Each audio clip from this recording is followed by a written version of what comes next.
the world, and thank you for your company. It is time for another Spiritual Baby Speed Study on Truth to You. That's truth2u.org. G'day, Mr. Spiritual Babies. Good day, Jono. Hello, everyone. I just want to say hi to some people on Facebook who always share our stuff. I should have had a list. Hi to you people on Facebook. You know who you are. Yeah.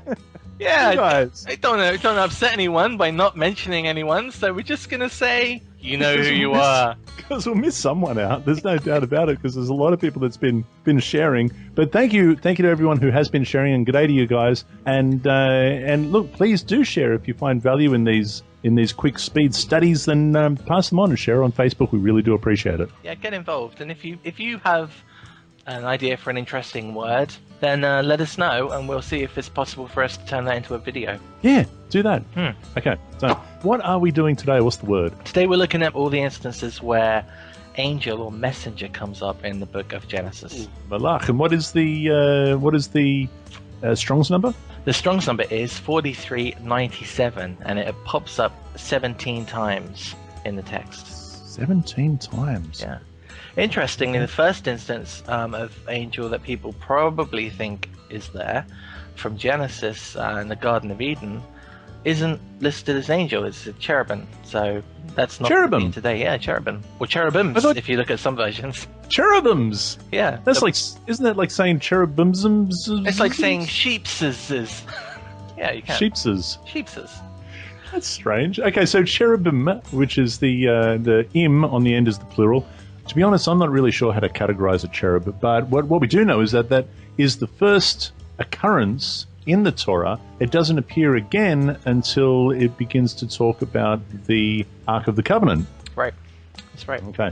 Well, let's not get into that one because we'll be talking about that for a long time. But the first time that Malach is used, where do we find that? We can start in Genesis 16:7, when the angel of Jehovah found Hagar by the fountain. Yeah, and comforts Hagar, and that's Genesis chapter 16, verse 7, verse 9, verse 10, and verse 11. We knocked 4 over in the first go. Fantastic! We just made up for all that time we wasted at the beginning. Wow. Hey, and also, by the way, I did canvass 5 different Christian translations because I really find that fun now because I'm infatuated with the capitalization of words. And what I use, just to let everybody know, the New King James, of course, is what I usually use. The King James Version as well, the Holman, the Amplified, or maybe I should say the Amplified, and the NIV. So just to let everyone know, strangely enough, and to be honest, I haven't got quite to the bottom as to why this is the case, Mr. Spiritual Babies.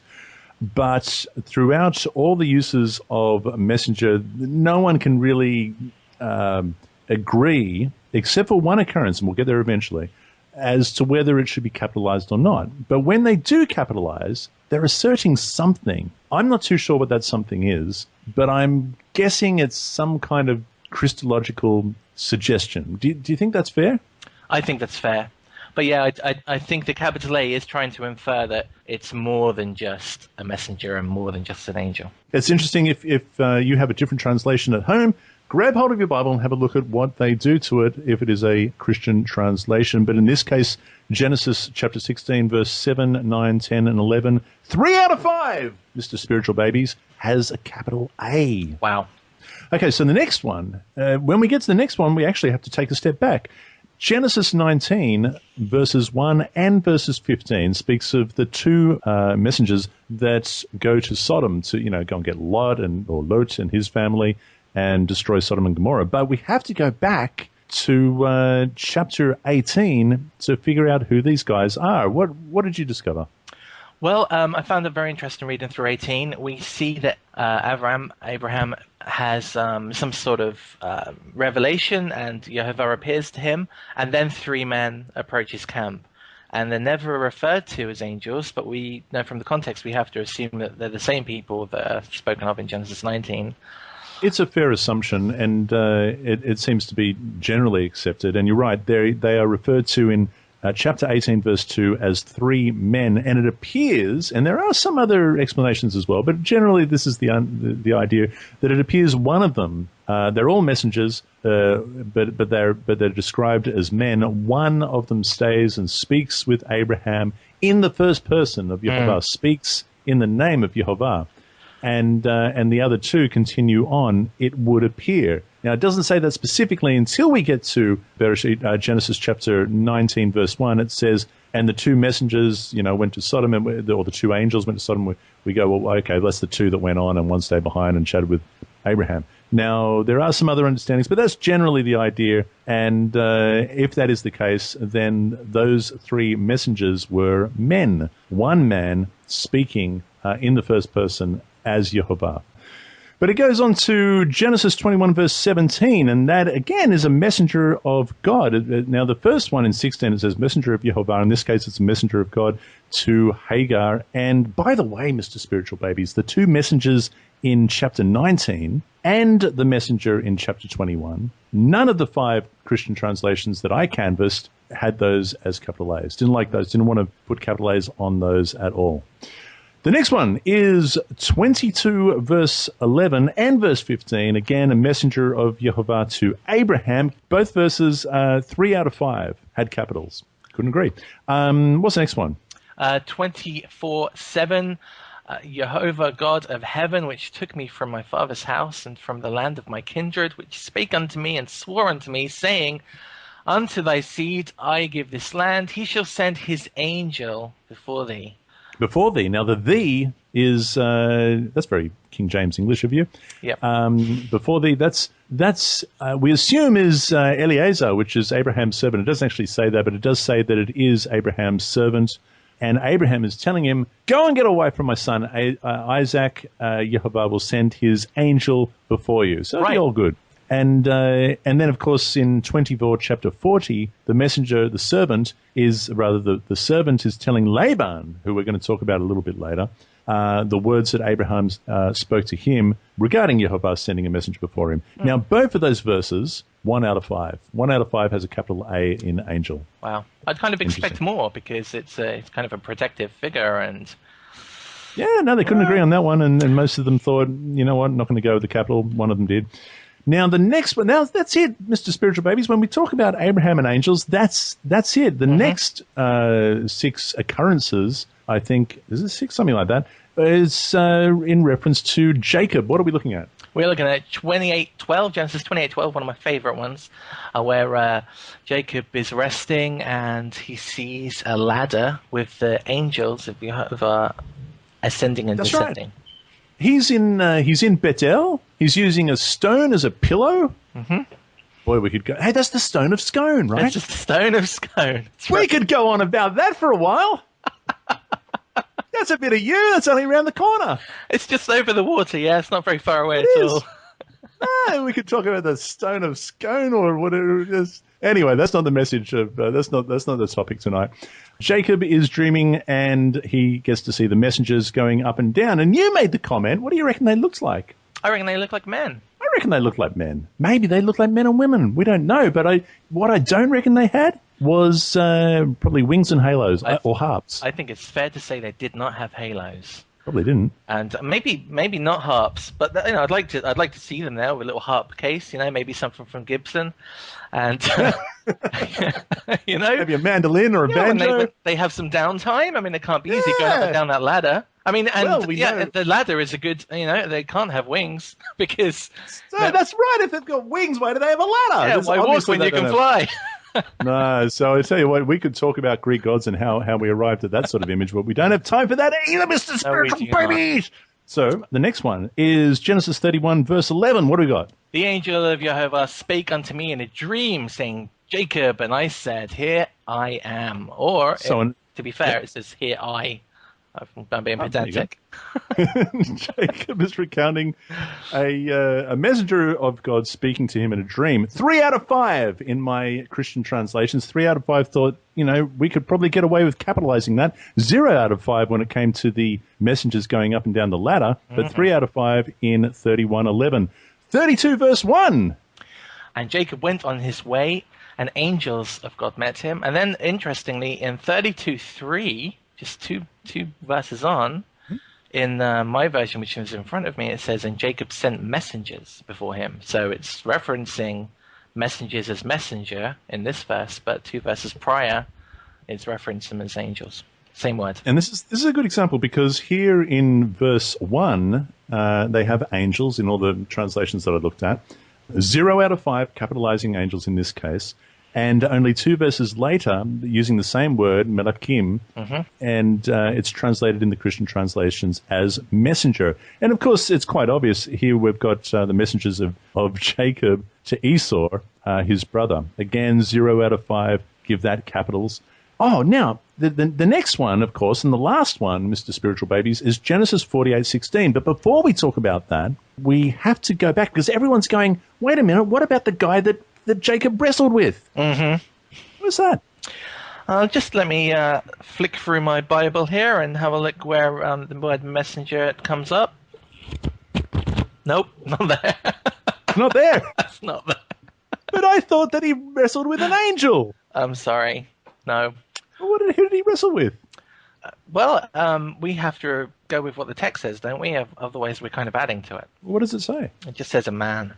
Does, But there's a little bit of confusion there because it says Jacob wrestled with a man. Now, this is, by the way, boys and girls, this is 32 verses 22 to 30. Genesis 32 verses 22 to 30. Jacob wrestles with a man. There's no doubt about it. That's what it says. But we think that he was a messenger of God. And the reason why we think that this particular man, in the same way that we have, that we believe that the 3 men in Genesis chapter 18 were messengers of God. It says in verse 30, "So Jacob called the name of that place Peniel, for I have seen God face to face, and my life is preserved." So this is what he's claiming. He claims to have seen God. Now, is that what he's actually saying? Is he saying he wrestled with God and he has seen God? Or is he saying that a messenger, a man, as he was described, again, acting in the authority of Jehovah, acting in the authority of God, this is who he wrestled with? Is this what he's suggesting? And so I would cite Genesis 18 as a similar occurrence. And the reason is, Mr. Spiritual Babies, is because we know that the Bible says, the Tanakh says that God is not a man. Where do we get those verses? There are 2 verses I can find to back that up. Numbers 23:19, God is not a man that he should lie, nor a son of man that he should change his mind. And Hosea 11:9 says, "For I am God and not a man." I am God and not a man. Okay, so there's a couple of verses there. So he can't be God wrestling with Jacob, but a messenger of God. That's the story I'm going to stick with. What do you reckon? I agree. I think there's a theme that we can find throughout the Tanakh where people mention that they've seen Jehovah. Genesis 18 is a really good example where Abraham sees Jehovah and then the 3 men come. And so he doesn't actually see Jehovah, but he sees something that Jehovah has caused to happen. And I think the same thing is happening with Jacob. Okay. Be interested in any comments from the listeners. Oh, by the way, before I move on, Jacob wrestling with the man, 1 out of 5 capitalizes M for man. Wow. It's interesting, isn't it? That is interesting. Anyhow, Genesis 48 verse 16. Jacob is praying that the messenger that has redeemed him from all evil would bless Ephraim and Manasseh. What do you make of that? It's hard. We had the conversation before we went on air, and I brought this up because in some translations, in the Holman Christian Standard, so if I give you my example that's in front of me, it says that Jacob blessed Joseph and said, "The God before whom my fathers Abraham and Isaac walked, the God who has been my shepherd all my life to this day, the angel who has redeemed me from all harm, may he bless these boys." That's what it says in my one.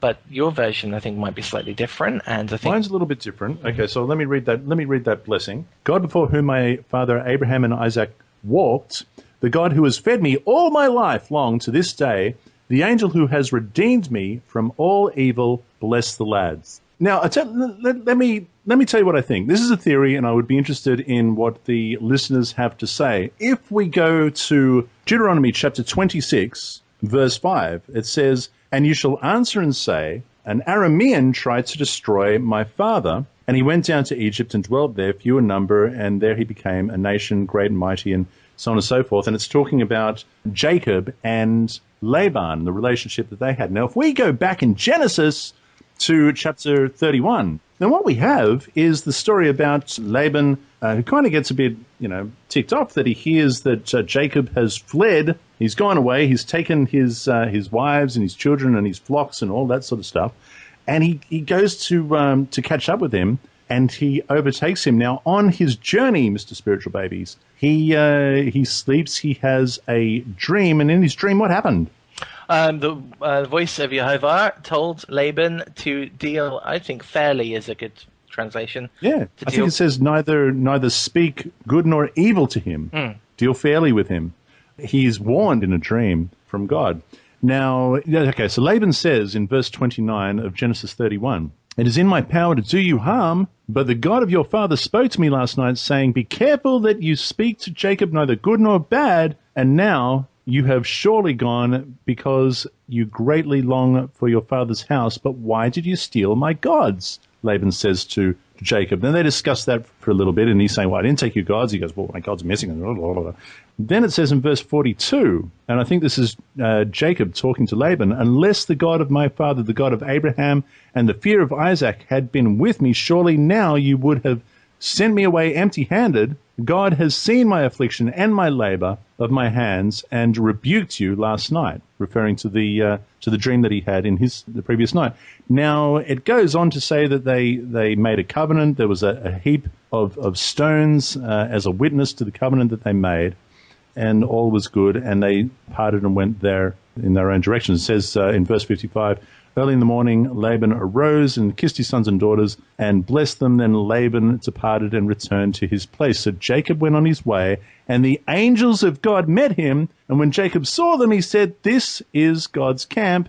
And he called that place Mahanaim, and which is camps." And so is it possible, I'm just saying, Mr. Spiritual Babies, is it a possibility that based on that experience that Jacob feels that God has protected him via his angels all of this time and redeemed him from the hand of Laban? Yep, I totally think that, and I'll tell you why. Because I think Jacob at that point realized that he was being protected, and I'm going to backpedal a bit because Jacob split his entourage into two groups, hoping that if one of them got attacked, the other ones would survive. And then at the end of his journey, he finds out that God had two camps of angels. And so regardless of what Jacob did to protect himself, God always had him covered. God always had him covered. And so I would be inclined to interpret this verse, chapter 48, verse 16, "The God before whom my father Abraham and Isaac walked, the God who had fed me all my life long, to this day," it says the angel. God's angel, and not necessarily one in particular, but his angel who has redeemed me from all evil, bless the lads. And what he's saying is, I hope that my God and his messengers do for these lads as he has done for me. And I think that's a fair conclusion to come to. Now, interestingly, Mr. Spiritual Babies, believe it or not, 5 out of 5 translations gave that verse a capital A. Good grief.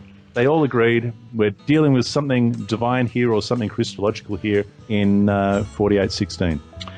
So again, there's no Hebrew capital. The word angel here doesn't change its form in any way from any other time it's been used. So yeah, no, absolutely. And there are no capitals in the Hebrew. No. So now there may be a few people, Mr. Spiritual Babies, there may be a few people with different translations that go, but my translation has angel here, here, here, and here. So what happens then? You had a similar experience with your trusty Holman. Right. The Holman added 3 verses into the Blue Letter Bible list of the use of the word angel in 1910, 1912, and 1917, referring to Lot and his visitors. What you're telling me is that they took the word man and decided we can do better than that. We'll slap in the word angel. That's exactly what happened. So dear listeners, if you do see it in the text, either we've missed it or your translation is adding a word into your Bible and it's not actually there. It happens, but in any case, they are the occurrences of the word malach in the book of Bereshit, the book of Genesis. Fantastic. Thank you, Mr. Spiritual Babies. The website is spiritualbabies.net. And you'll find Spiritual Babies on Facebook as well. This is truth2u.org. Truth to You on Facebook. See you there. Until next time, dear listeners, be blessed and be set apart by the truth of our Father's Word. Shalom.